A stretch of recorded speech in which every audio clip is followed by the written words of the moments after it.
की हनवा नाम के एक हाई स्कूल स्टूडेंट की, जिससे पूरा स्कूल थर थर कांपता है। एक दिन मित्सुनारी तोकुगावा, एक अंडरग्राउंड रेसलिंग चैंपियनशिप का ओनर, उसके स्कूल मिलकर उसे बताता है कि टोक्यो में कुछ खतरनाक क्रिमिनल्स तुम्हें पीटने आने वाले हैं। अभी कुछ दिन पहले ही दुनिया का सबसे खतरनाक प्रिजनर डोरियन एक डेथ ट्रायल पर चुपचाप फांसी चढ़कर मर गया था, पर एक डॉक्टर उसकी मौत कंफर्म करने जैसे ही उसके पास आया वो जिंदा हो गया और उसने सभी पुलिस ऑफिसर्स को मार दिया। और उसने जाने से पहले वहाँ लिखा, मैं टोक्यो आ रहा हूँ हार का स्वाद चखने। और वो समुद्र के रास्ते से उस प्रिजन से एस्केप कर गया। ये ही नहीं, अभी तो 4 और बाकी हैं। स्कॉटलैंड के केरियोस प्रिजन में सिकॉर्सी नाम के एक प्रिजनर को पनिशमेंट के तौर पर शॉक थेरेपी दी गई थी, पर वो आदमी उस डेथ ट्रायल को भी सरवाइव कर गया और सभी पुलिस ऑफिसर्स को खत्म करके शरेआम एक मिलिट्री प्लेन में उड़कर हमारे टोक्यो की तरफ निकल पड़ा है। पुलिस को पता चला है कि वो 100 मीटर की प्रिजन वॉल चढ़कर वहाँ से भागा है, जो कि किसी आम इंसान के लिए इम्पॉसिबल है। और तो और उसने गारलैंड, रशिया के बेस्ट रेसलर को भी मार दिया। ये तो दूसरा ही था। अभी इनके अलावा 3 और हैं। एक ने तो समुद्र में 200 मीटर नीचे एक सबमरीन में सभी पुलिस ऑफिसर्स को कुत्तों की तरह मारकर वहाँ से एस्केप किया है। और दूसरे रेयोको यानेगी ने तो एक बुलेट प्रूफ ग्लास तोड़कर प्रिजन एस्केप किया है। और एक अजीब बात ये थी कि उन सभी प्रिजनर ने अपने पीछे एक ही मैसेज छोड़ा था, जो कि था, मुझे हार का स्वाद चखना है। 5 मर्डर्स का चार्ज लगे हुए अनडेड क्रिमिनल्स, जिन्होंने भागते हुए अपने पीछे सेम मैसेज छोड़ा। बाकी तुम्हें पता है ना इसका क्या मतलब है? दोस्तों, इसका मतलब है कि वो सभी लोग बाकी को डिफीट करने टोक्यो आ रहे हैं, क्योंकि बाकी अंडरग्राउंड रेसलिंग का चैंपियन है।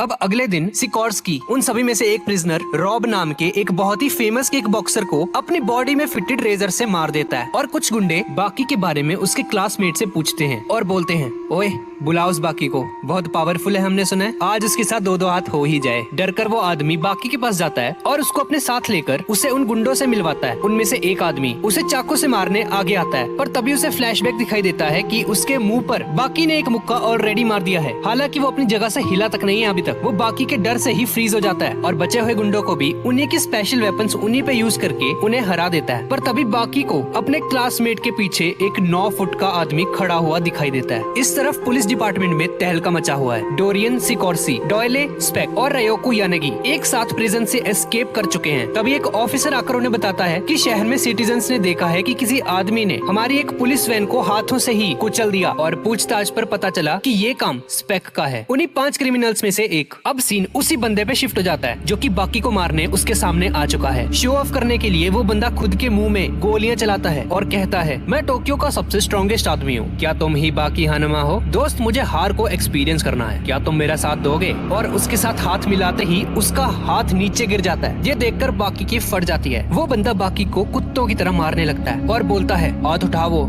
उठाओ हाथ। थोड़ी देर बाद पुलिस वहाँ आकर स्पेक को अरेस्ट कर लेती है।